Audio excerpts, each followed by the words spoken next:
Mga kapatid, doon na po ko i-share sa inyo ha, about ba sa kamatayon. Nasayod ko nga dili lalim ng mawad-antag. One of the member of the family mamatay. Ilabi na nga bata pa siya. Dili sakit gyud kaayo kung mawad-antag. Mga hinigugma sa ato ang kinabuhi. Nga ilabi na kanang mga bata pa bitaw nga nawala. Dili sa bagay dili man kayo sakit kung kadto na bitaw mga naanay mga edad mga atong, pero sakit gyapon kay ilabi na atong mama do tigulang na, pero mao gyapon sakit gyapon, dili man ta makatugkad sa ilahang gibati, pero as a human ba, kung mao na inyong gibati po na namo, labi na kung mahal na mo ang amo ang ato ang mga ginikanan or one of the member of the family nga nawala ba nga dili pinaagis pa hiluna kanang namatay bitaw nga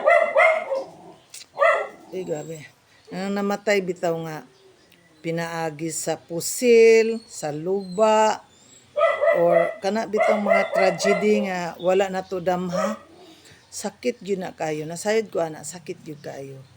Kay maski doon naman po ko'y igsuon ang among kinamagulangan sa una nga namatay po, gisakitan gyud kog maayo ana mga igsuon. So ang ako alang ma-share sa inyo ba nga once nga moabot na to na nga tragedy nga kana nga circumstansya, ako alam pod nang ipanaya-naya sa inyohang mga kasing-kasing nga doon na manggoy pulong ang Dios.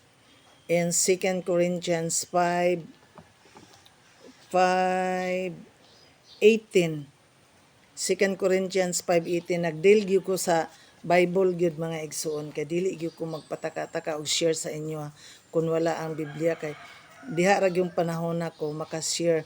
Pinaagi ra pod sa pulong sa Ginoo, kay gisugo man pod ta nga isangyaw ang iyang mga pulong para makabalo pod ang uban nga wala pa nakadungog sa iyahang mga mensahe.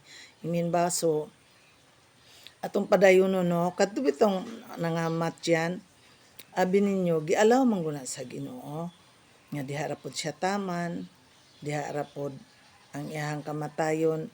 Murabag nakaprogram na, pero dili pud tanan nakaprogram kon anang mga panahon na mga igsuon sa dihang munaog ka or mumata ka sa inyo ag sayos buntag niyo ka, Lord, salamat for another day, another blessing, and another challenge sa atong kinabuhi. So gikan sa pagnaog nako ani Lord, protect me ana, ihambol gini mo imong kinabuhi, ang imuhang kinabuhi ba in front sa Ginoo, kay protect me Lord, ayaw kog itugyan sa panulay, kay gusto pa kong mabuhi ug malugwayan pa akong kinabuhi. Pero ana bitaw mga igsoon, i-honor biya na. Pero sa dihang wala kay ampo ana, then dunay nagtinguha nimo sa imong kinabuhi. For all we know nga ang yawa is a roaring lion seeking him may devour. So we must prepare gid ana mga igsuon nga dili unta ta itugyan sa Ginoo, kay siya may hawak sa ato ang kinabuhi. Mananghid biya na si Satan nga mukutlo sa imong kinabuhi og ialaw na sa Ginoo, so mao ginang na mahitabo.